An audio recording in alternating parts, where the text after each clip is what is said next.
from Chicago and the Philippines. A comprehensive review of the week's special community events, featuring many exciting personalities, handled by the most professional Chicago Philippine Reports TV staff.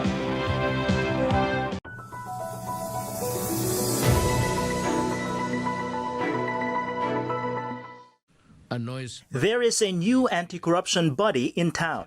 It's called the National Anti-Corruption Coordinating Council, composed of 49 government agencies from the executive, spearheaded by the Presidential Anti-Corruption Commission. It aims to have presence in every village in the Philippines, in every government office. The body will be headed by the President himself as chair, with the head of the PACC as second in command. Our fight against corruption will allow us to serve the public with utmost excellence and integrity, as well as regain the trust and faith of our people in our institutions.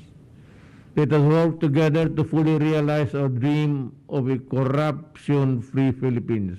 This brief, inspirational message from the President was a far cry from his rants just a few hours prior, when he told the Senate in a televised briefing to stop its investigations of the contracts entered into by the Health and Budget departments for the purchase of medical supplies.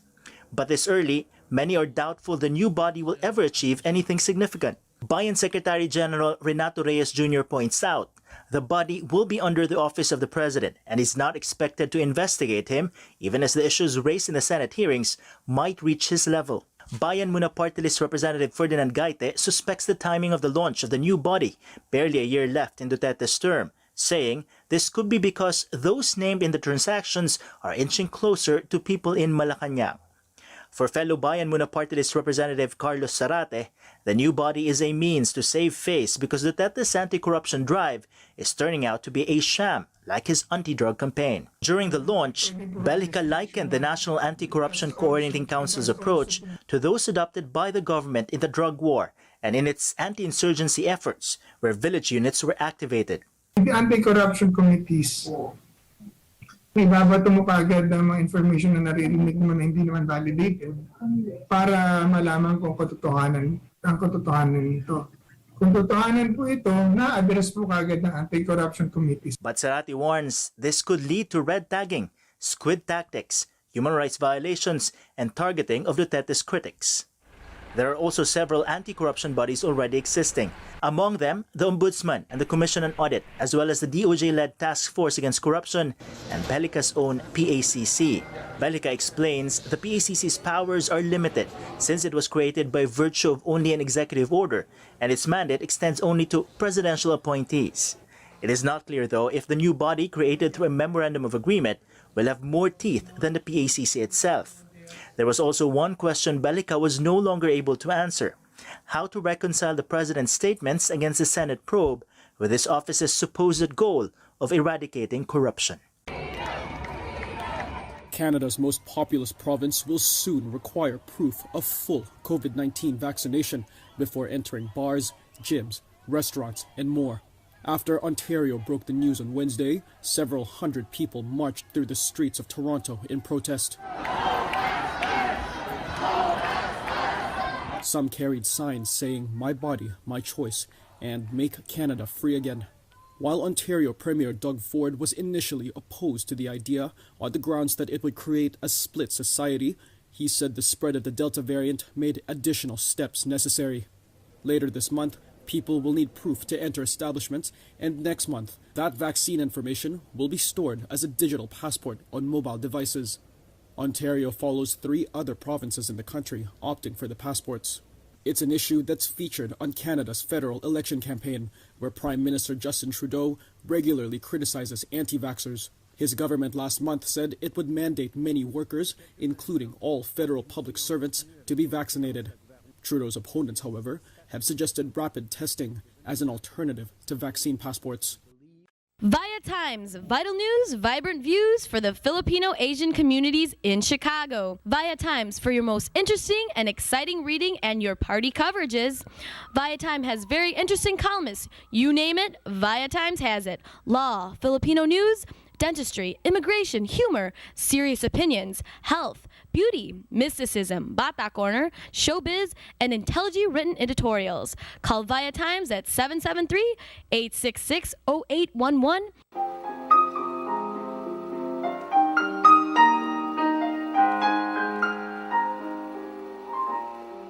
Magandang hapon po sa inyo lahat and welcome to Veronica's segment of the show. Today, I have a very interesting, amazing, exciting, and inspiring young Filipino entrepreneur in our midst who is making waves in a fairly new industry that many of us, I know, have not known so much about.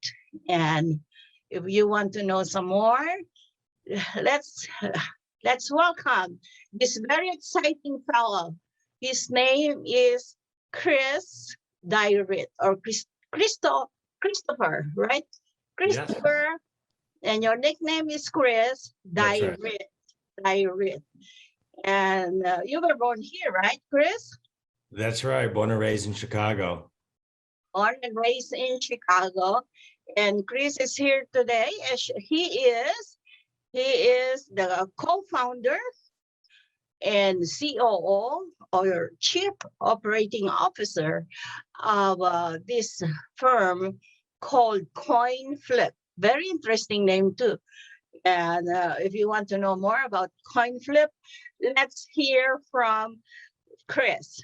Okay, first thing, Chris.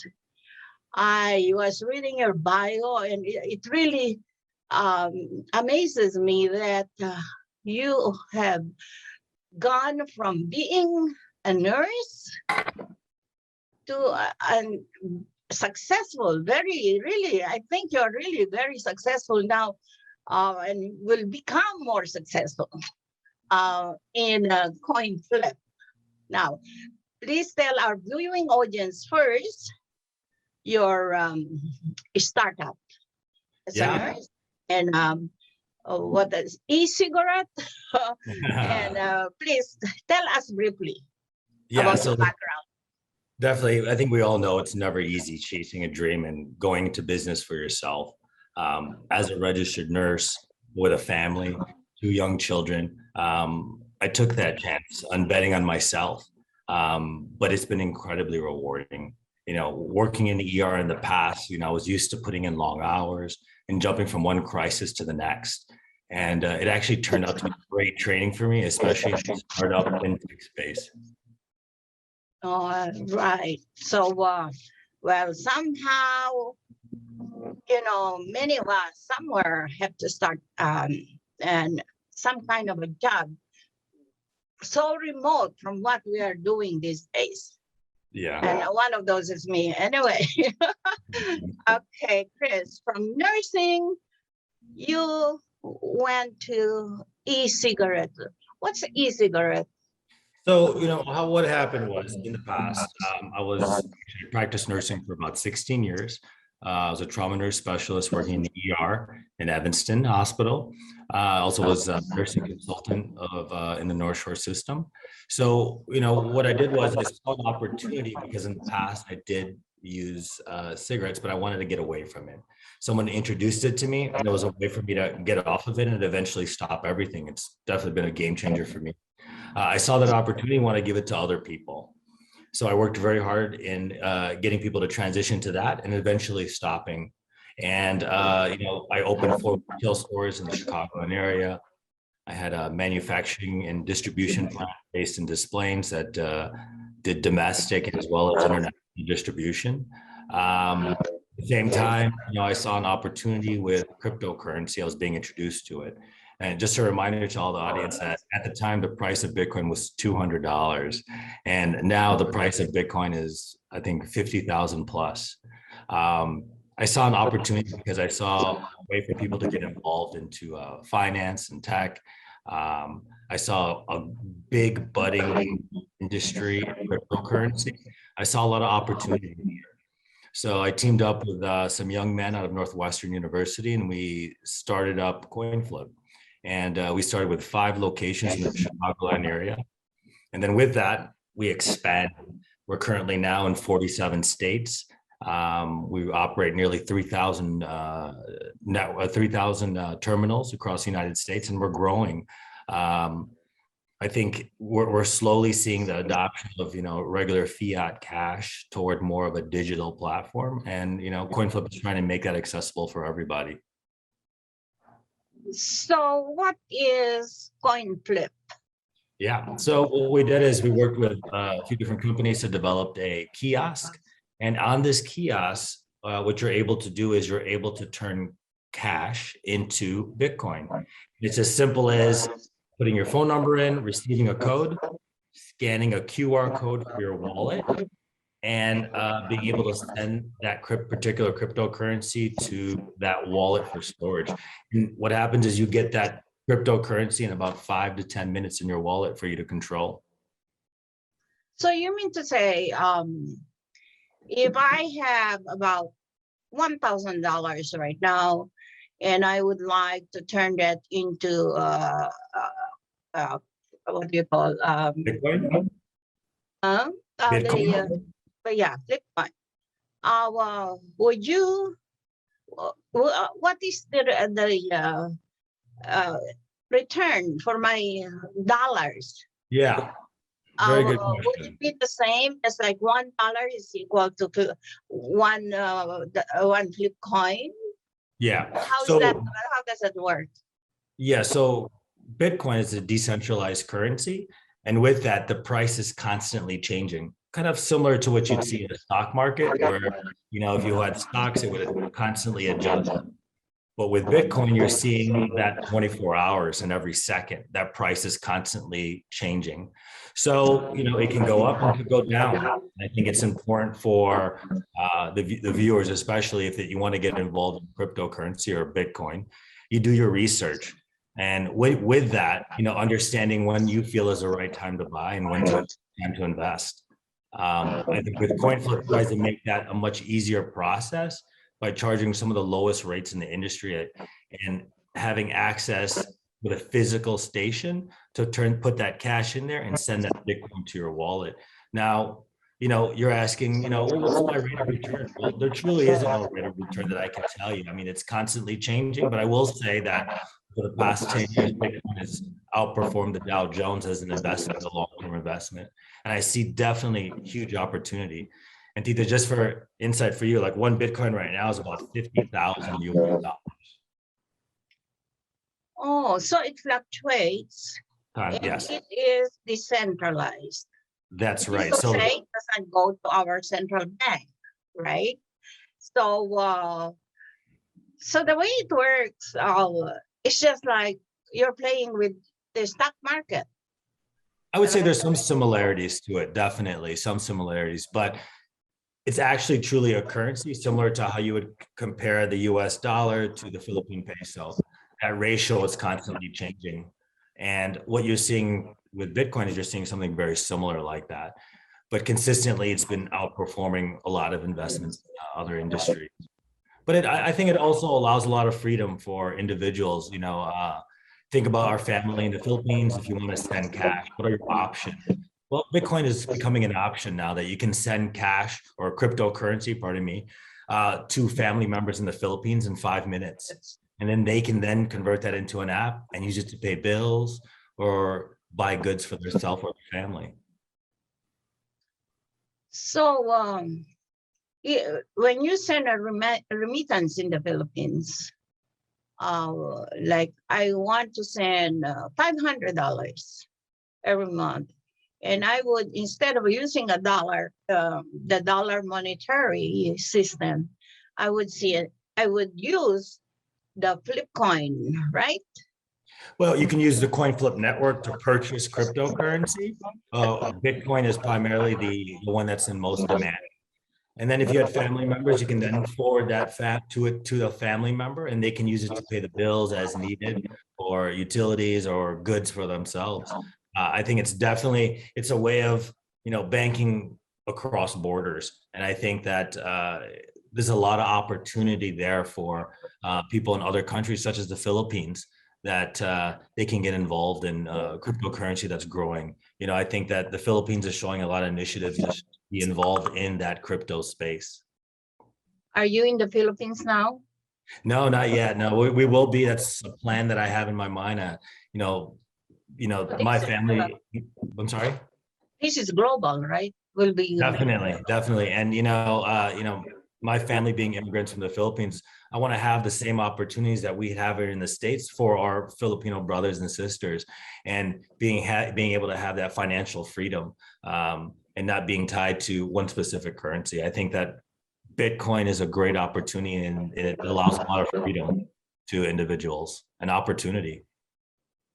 Do you have okay for the coins? There are many companies that are doing this now, right?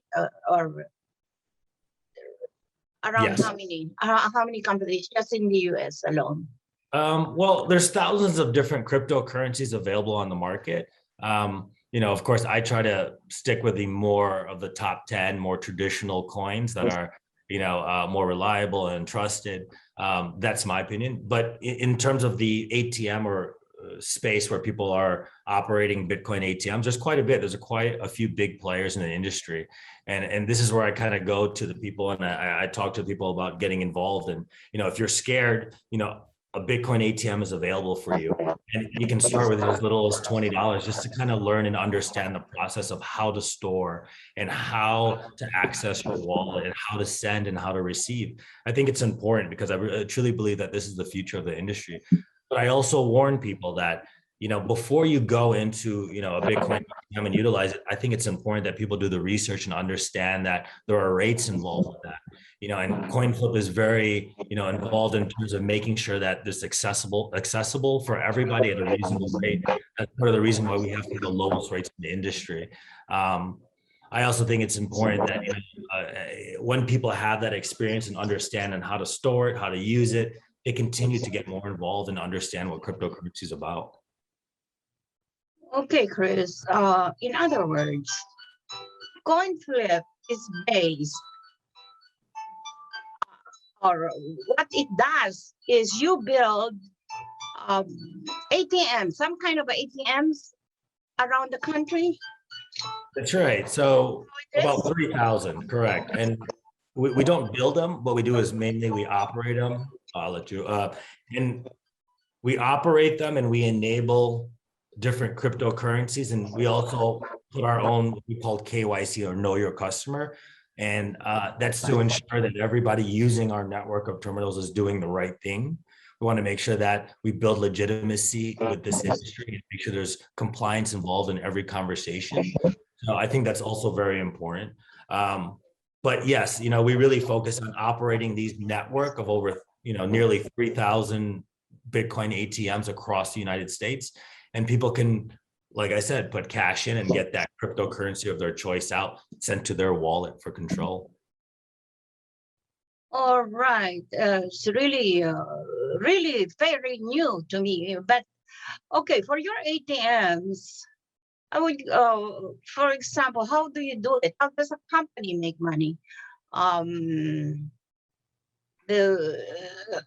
Okay, if 1,000 people would go to an ATM machine and exchange their money, right, to a coin. So how does your company make money out of that? Right. The one thing that I'll say is that it's not only our company making money, it's the company where we place that terminal, that ATM in, because, one of the first CoinFlip ATMs was placed in one of my former stores.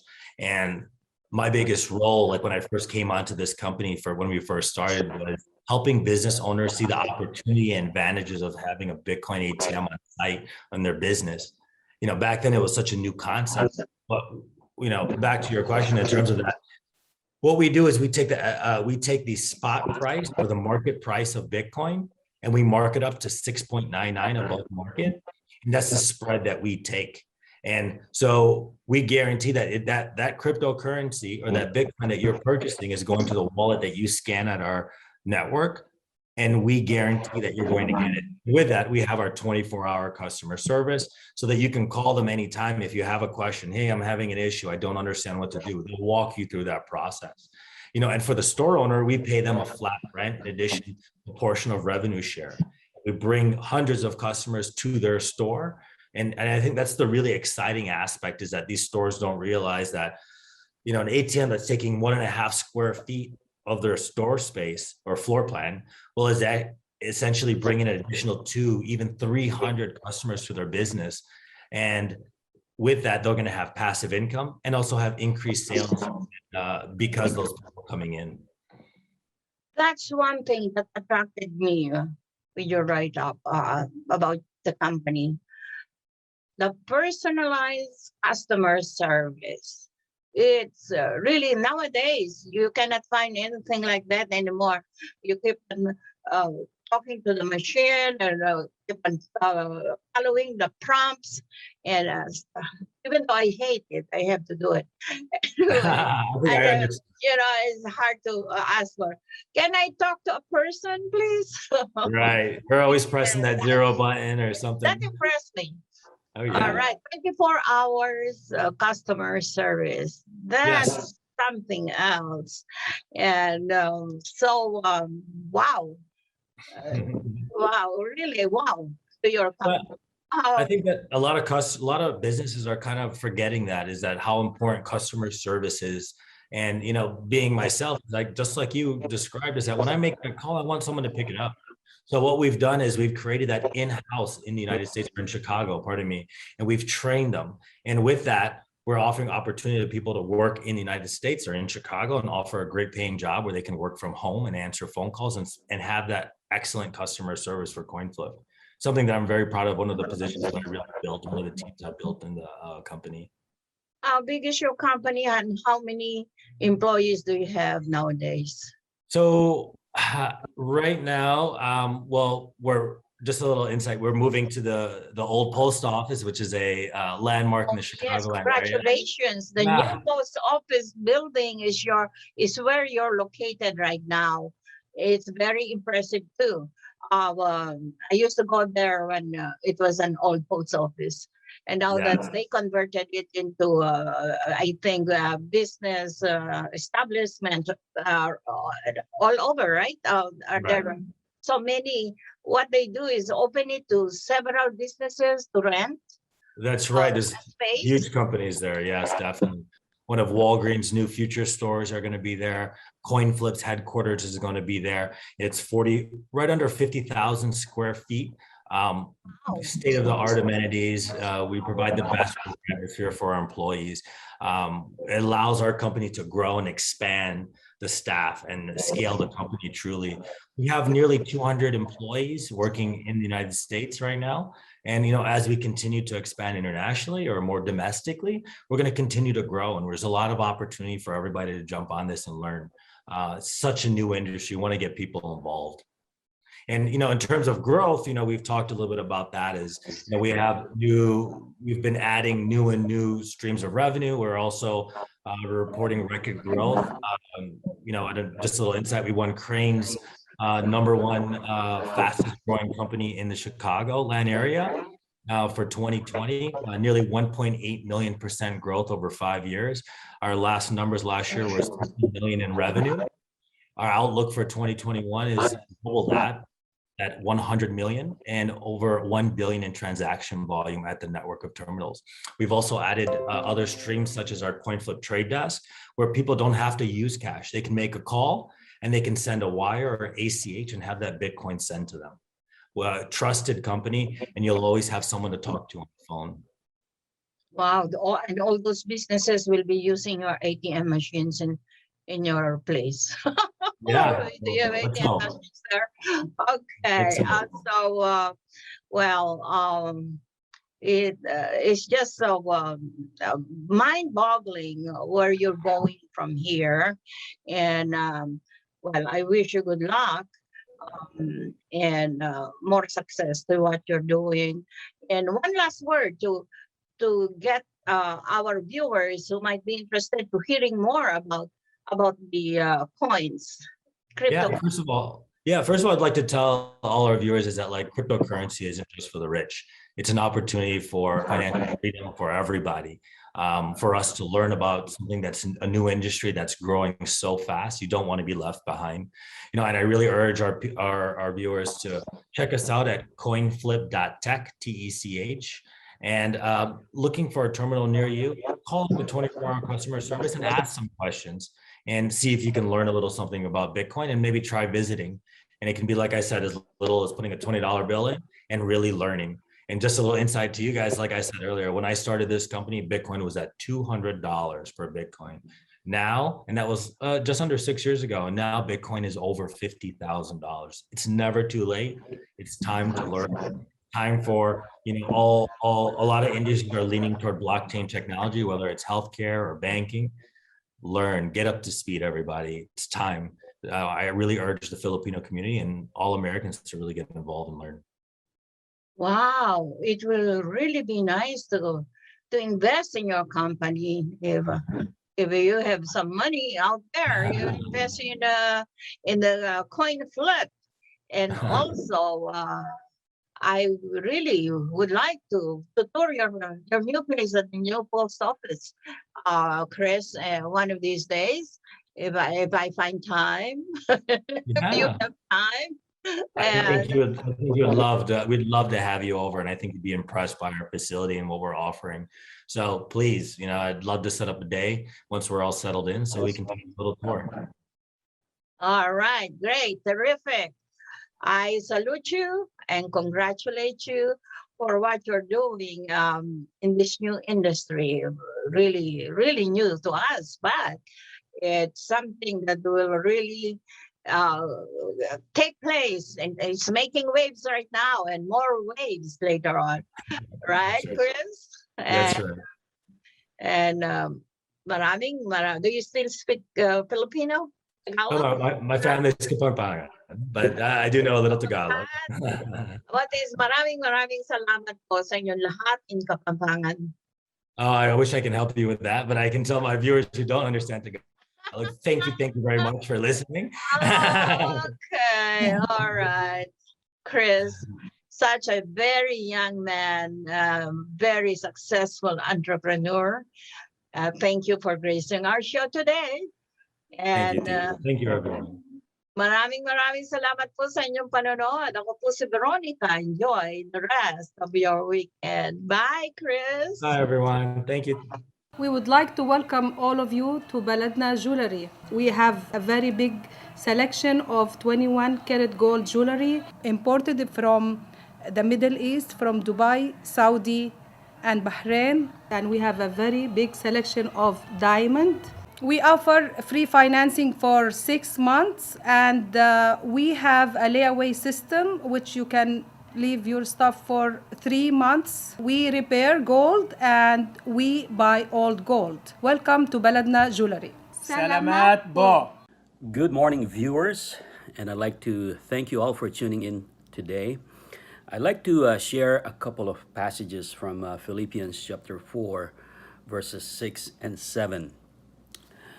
Be anxious for nothing, but in everything, by prayer and supplication, with thanksgiving, let your requests be made known to God, and the peace of God, which surpasses all understanding, will guard your hearts and minds through Jesus Christ. These passages were written to the Philippian church, and they were undergoing tremendous persecution because this was during the time of Nero, and they were living in a colony which is part of Rome, a Roman colony, and they were fearful and anxious of their lives because of the persecution that's been going on. And the Apostle Paul wanted to encourage them with these promises and wonderful passages of the scriptures just to inspire them and to encourage them. And so this afternoon, I'd like to encourage you with these words as well, because we are living in a world that is full of trouble. We still have the pandemic, and the Delta variant is wreaking havoc in so many places of the world, even in our own country, the United States. So I'd like to encourage you with these words. So we're going to focus on worry or anxiety. Worry is from the Greek word merem noo. Two words, two root words, merizo, to divide, and nous, mind. So to worry is to have a mind divided between legitimate thoughts and destructive thoughts. So in other words, worry is something that divides our mind when we think about legitimate thoughts or destructive thoughts. And so that creates a tension within us. Did you know that 40% of the things that we worry about never happen?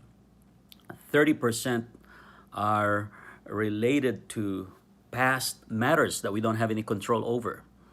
12% have to do with anxiety about our health, even though there is no illness present except in the imagination.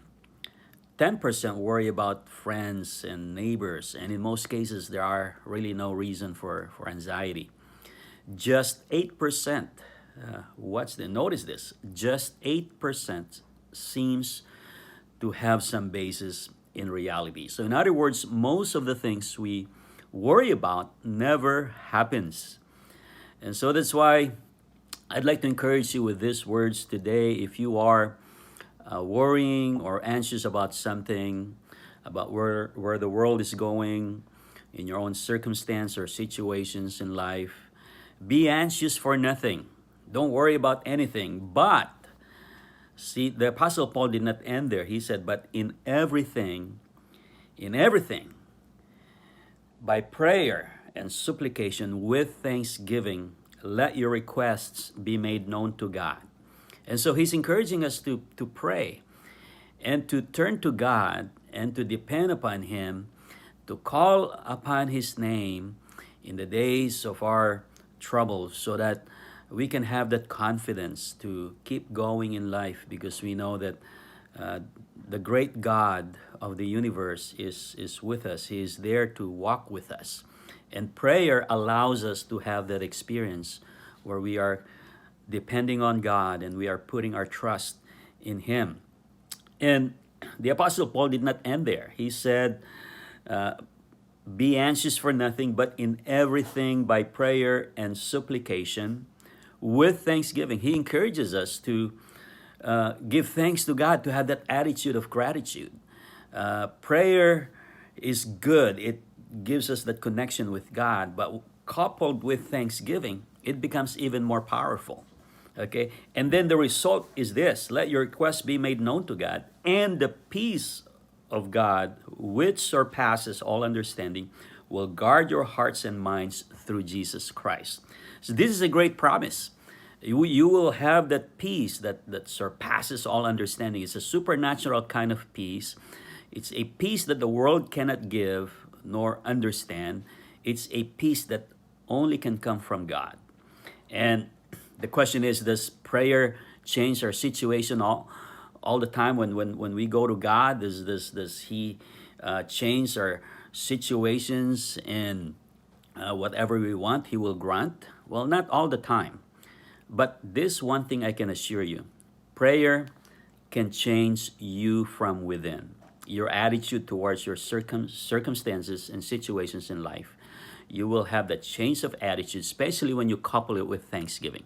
Because thanksgiving is saying, God, even though I'm going through these situations in my life, I know that what the enemy had meant for evil, you will turn it around and make it for our own good. That's what prayer is all about. And that's what thanksgiving is all about. And that just changes your perspective. So my brothers and sisters, I'd like to encourage you with these words again. Philippians chapter 4, 6 and 7. Be anxious for nothing, but in everything by prayer and supplication with thanksgiving, let your requests be made known to God, and the peace of God, which surpasses all understanding, will guard your hearts and minds through Jesus Christ. God bless you, and see you next time.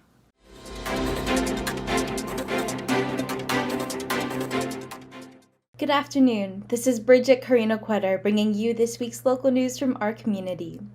As people join together to celebrate summer's last hurrah, the Illinois Department of Transportation and Illinois State Police are reminding motorists to make a plan for a safe and sober ride home before indulging in Labor Day activities. During this busy time for travel, law enforcement throughout the state are stepping up enforcement efforts to keep impaired drivers off the roads. Driving impaired is a dangerous choice, said Cynthia Waters, IDOT's Bureau Chief of Safety Programs and Engineering. Instead of playing Russian roulette with the wheel, we urge motorists partaking in impairing substances to make the responsible choice to find a sober ride home. Let's work together to save lives. The enforcement campaign runs through September 7th. U.S. imports in 2021 now surpass early 2020 numbers by 33 based on annual import trends and current 2021 trajectory. Total imports for 2021 may exceed 16 million, marking a 20% year-over-year increase from 2020. China continues to lead in share of total U.S. imports, but India and Vietnam are gaining share the fastest. China makes up over 40% of the share of total U.S. imports, more than 6 times greater than the second largest supplier to the U.S., Vietnam, at 6.3%. Compared to early 2020, India's share of U.S. imports is growing faster than any other country, up 32%, followed by Vietnam, up 14%. Vietnam's exports to U.S. increased 52% from 2020 as Vietnam gains share in position as the second largest U.S. importer. Overall, countries in Asia have recovered to a greater extent compared to regions in Europe and the Americas in terms of trade to the U.S. The trade landscape continues to be dominated by a limited number of countries and industries. 10 countries account for 72% of total share of imports, and 3 industries make up 45% of U.S. imports in 2021. Here's a new report from Self, looking at poverty rates throughout the United States. One of the demographic groups most affected by poverty in the U.S. is children. More than 18% of children under 5 years old were in poverty in 2019, while 16.2% of children aged 5 through 17 were in poverty. Poverty also has a strong racial dimension in the United States. White Americans had a 9% poverty rate in 2019, the lowest of any racial or ethnic category. Meanwhile, American Indians, 23%, and Black Americans, 21.2%, have the highest poverty rates among racial and ethnic groups. Researchers ranked U.S. cities according to overall poverty rates and included the child and minority poverty rates for each location. The most recent poverty data from the U.S. Census Bureau shows that 23.2% of Chicago children and 20.6% of Chicago minorities live in poverty. Overall, 16.4% of the Chicago population lives in poverty, compared to 12.3% for the U.S. as a whole. A new report from Copilot looking at how much money Americans spend on transportation costs each year, even before the pandemic hit. American households spent more than $10,000 per year on transportation. The largest share of this figure is vehicle purchases, which alone make up about 39% of transportation spending, or nearly $4,200 per household per year. The other vehicles expenses category, which includes leases and maintenance, averages $3,400 per year, and fuel costs account for an additional $2,100 per year. Researchers ranked metropolitan areas according to total transportation spending as a share of total household spending. In the Chicago metro area, each household spends an average of $9,084 on transportation costs each year. Overall, transportation accounts for 14% of total annual household spending. Of the 22 largest U.S. metros, residents in Chicago spend the fifth least on transportation. With back to school time upon us, the Illinois Department of Revenue is reminding taxpayers that they may be able to claim school expenses for their K-12 students on their 2021 Illinois individual income tax returns. Qualified educational expenses include tuition and book and lab fees in excess of $250 paid to the school where the student is enrolled on a full-time basis. For homeschooled students, book rental and lab fees greater than $250 are eligible when attending a qualified homeschool program. Parents invest a great deal in education, so I encourage them to take advantage of this valuable savings, said IDOR Director David Harris. It is just important for them to remember to keep the receipts for any qualifying expenses, so they are accessible when it comes time to file their taxes. A cheetah running up to 70 miles per hour. A bird flaps its wings against the wind. A burr that sticks in your sock. All are examples of nature's incredible bioengineering that allows organisms to run, jump, swim, fly, and yes, even cling. The machine inside, biomechanics, lets visitors get a closer look at these marvels of nature and more in the immersive new exhibition opening at the Field Museum on September 3rd. Biomechanics, one of the Field Museum's most popular traveling exhibitions, made its debut in Chicago in 2014. In this last appearance before the exhibition is retired, visitors can expect to learn how plants and animals, including humans, move and survive against the crushing forces of gravity, the pressure of water and wind, and the attacks of predators. Interactive displays will demonstrate how the bodies of the animals we love work like machines. Biomechanics, or nature's engineering, can be found anywhere. It's all around us, said Katie Arnold, exhibition project manager. After seeing this show, we really want people to see the natural world around them differently. Biomechanics gives visitors a chance to learn about animals they might not have heard of before. That's all for today. Thank you for watching our news this week. This is Bridget. See you next time.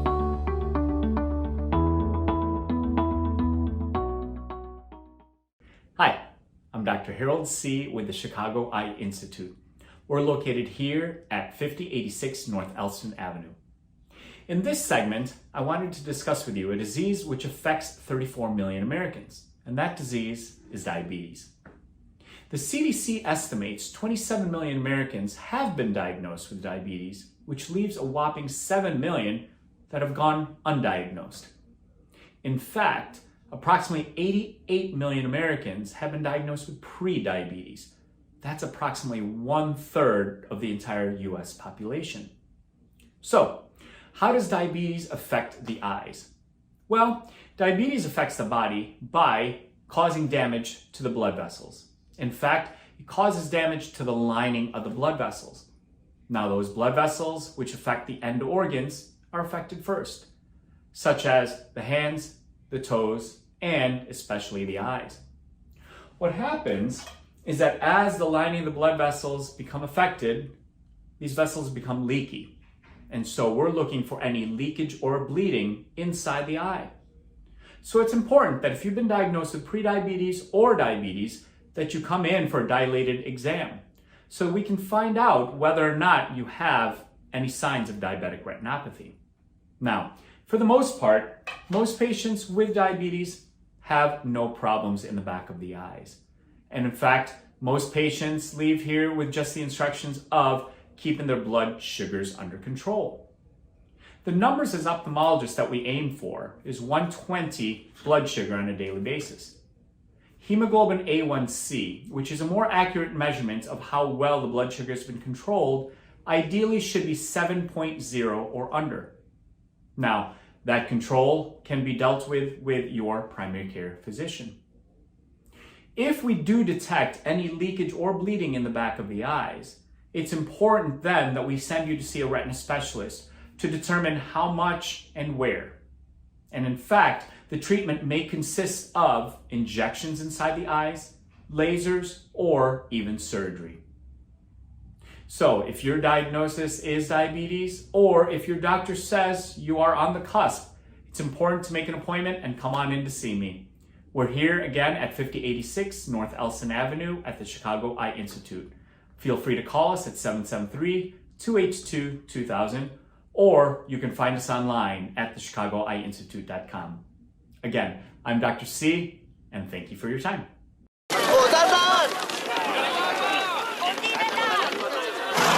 Yan! Dito na! Perfect!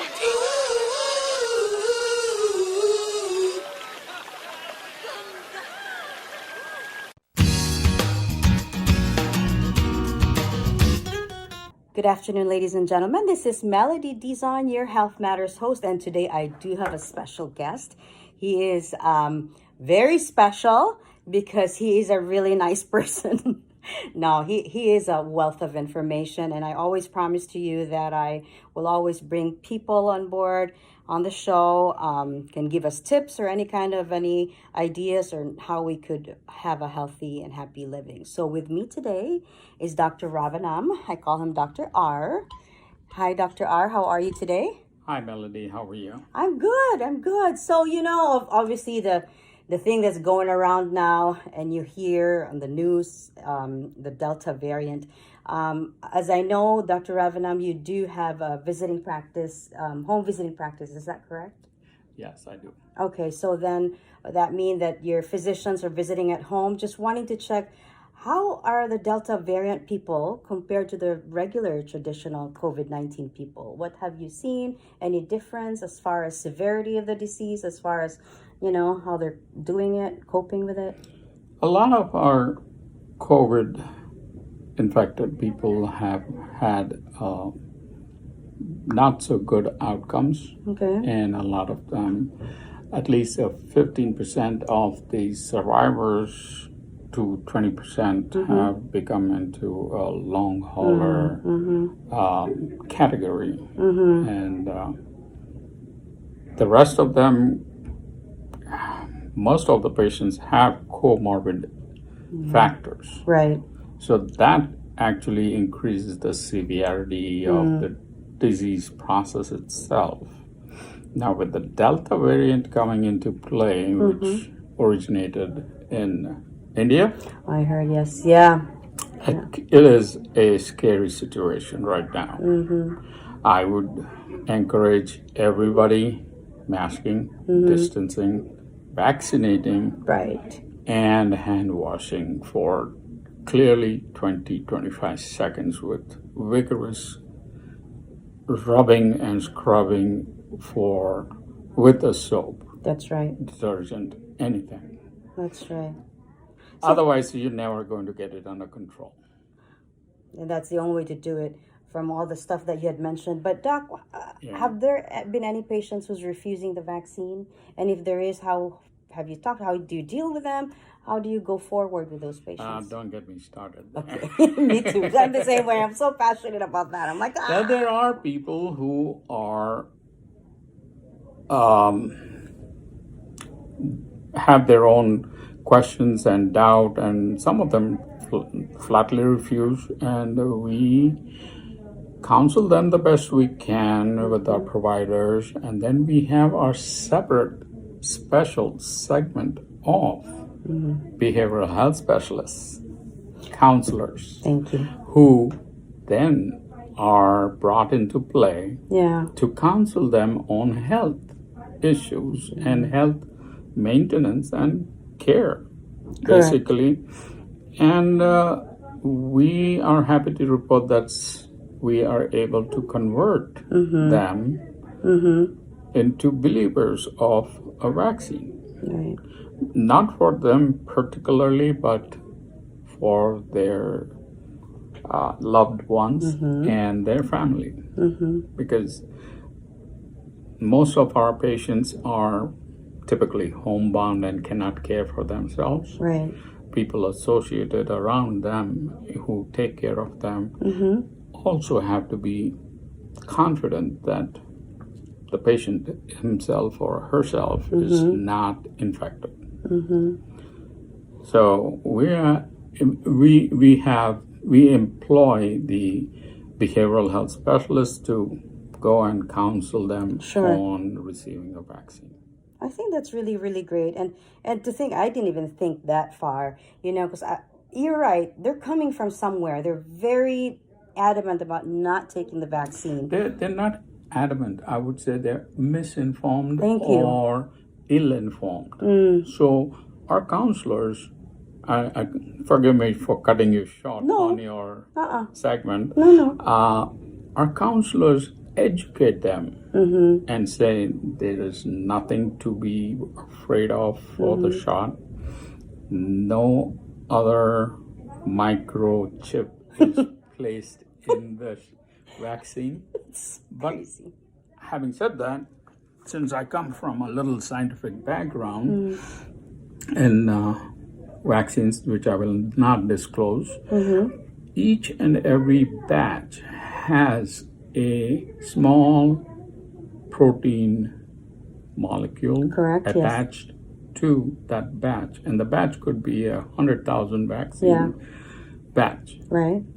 Just because they need to track who has received or not. Okay. Not to trace their bank accounts or their parking tickets or immigration status. That's worse. That's even worse. Yeah.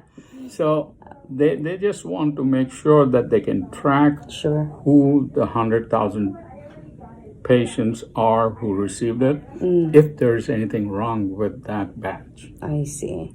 Okay. So, but they themselves don't know it. No one knows it. No one knows it. Okay.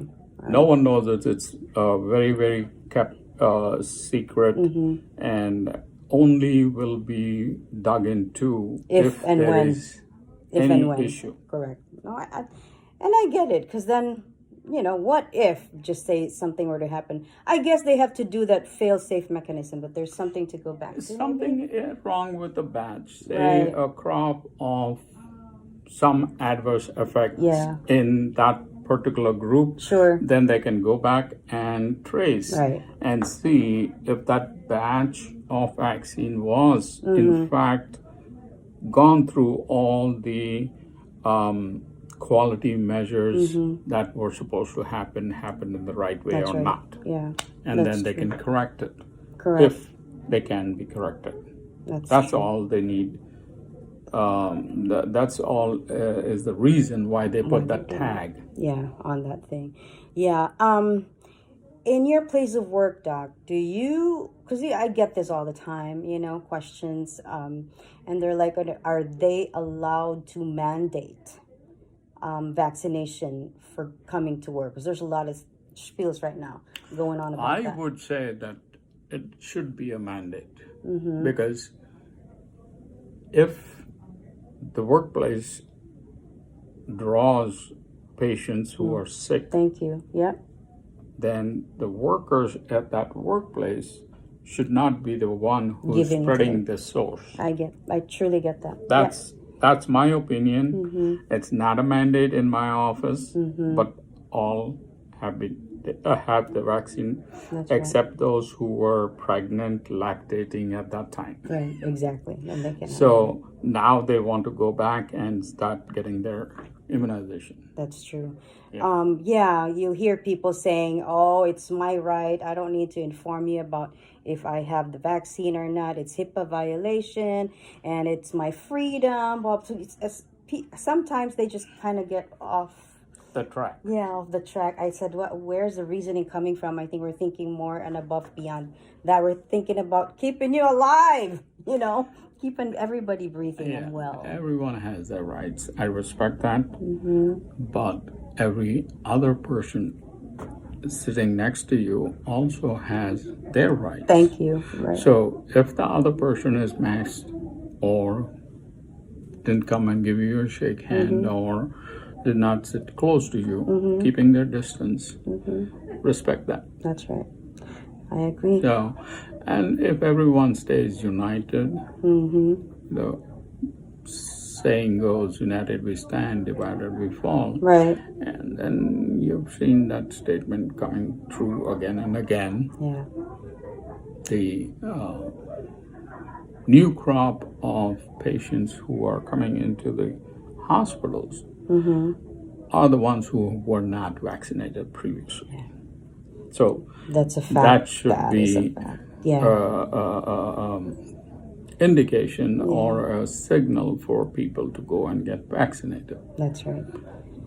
That's right. Well, thank you so much. Those are really good insights. And, we always want to hear from different sectors and different people about how they feel about these things. And it's nice to hear it directly from a physician who's been really working out there and seeing patients. And so, folks, again, I have Dr. Ravanam with me. He's been very nice to us to give us his time. Until our next meeting again next week. All right, so this is Melody Dizon again, your Health Matters host, and I have Dr. Ravanam with me. Thank you, guys. Bye-bye. Bye-bye.